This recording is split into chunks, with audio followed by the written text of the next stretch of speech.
రావణాసురుడు అనగానే ఎవరికైనా రామాయణంలో విలన్ అనే విషయం గుర్తుకొస్తుంది.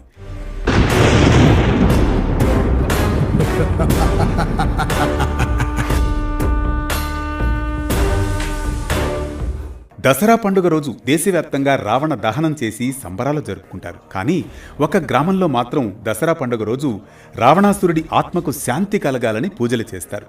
అయితే ఆ గ్రామం శ్రీలంకలో ఉందేమో అనుకుంటే మీరు పొరబడినట్లే.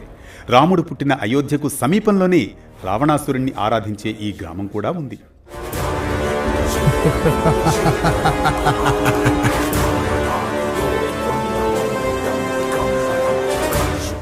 ఉత్తరప్రదేశ్లోని గౌతమ బుద్ధ నగర్ జిల్లాలో బిస్రక్ అనే గ్రామం ఉంది.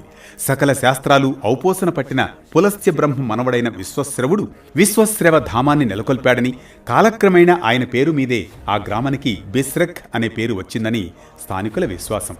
విశ్వశ్రవుడి కుమారుడే రావణాసురుడు. ఇదే లంకాధిపతి రావణ జన్మస్థలమని కూడా చెబుతారు.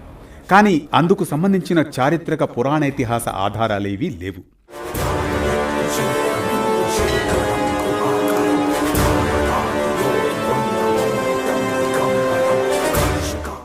ఈ బిస్రక్ గ్రామంలో ఒక పురాతన శివాలయం ఉంది. ఆ గుడిలో ఉన్న అష్టముఖి శివలింగాన్ని రావణాసురుడు ఆయన తండ్రి విశ్వశ్రవుడు ప్రతిష్ఠించినట్లుగా స్థానికుల కథనం.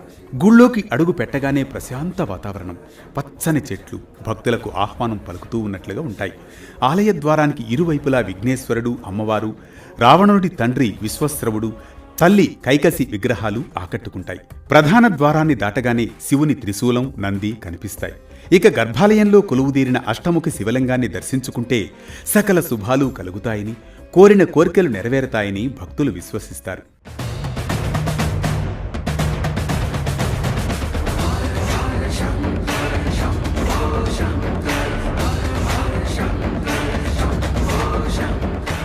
గర్భాలయం అడుగు భాగంలో ఒక చిన్న గుహ ఉంటుంది.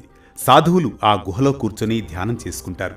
గుహలా కనిపించే సొరంగ మార్గంలో వెళితే ఘజియాబాద్లోని దూదేశ్వరాలయానికి చేరుకోవచ్చు. ఇక ఈ శివాలయ ప్రాంగణంలో మరో 2 శివలింగాలు, నవగ్రహాలు, దశకంఠుడి తండ్రి తపస్సుకు మెచ్చి శివుడు ప్రత్యక్షమైనట్లుగా విగ్రహాలు, శ్రీ మహాలక్ష్మి సమేత విష్ణుమూర్తి, కల్కి, రావణుడి అన్న కుబేరుడు, రాధాకృష్ణులు, ఆంజనేయుడి విగ్రహాలు కూడా భక్తులకు దర్శనమిస్తాయి. అయితే ఇన్ని విగ్రహాలున్నప్పటికీ ఈ ఆలయంలో రావణాసురుడి విగ్రహం మాత్రం ఎక్కడా కనిపించదు. దసరా రోజు ఢిల్లీలోని రామ్లీలా మైదానంలో భారీ స్థాయిలో రావణుడి విగ్రహాన్ని దహనం చేస్తూ ఉంటే, అక్కడికి సమీపంలోనే ఉన్న బిస్రక్ గ్రామంలో మాత్రం అందుకు విరుద్ధంగా జరుగుతూ ఉంటుంది. రావణాసురుడు స్వయంగా ప్రతిష్ఠించిన శివలింగానికి దసరా రోజు రావణ బ్రహ్మ ఆత్మకు శాంతి కలగాలని స్థానికులు పూజలు చేస్తారు.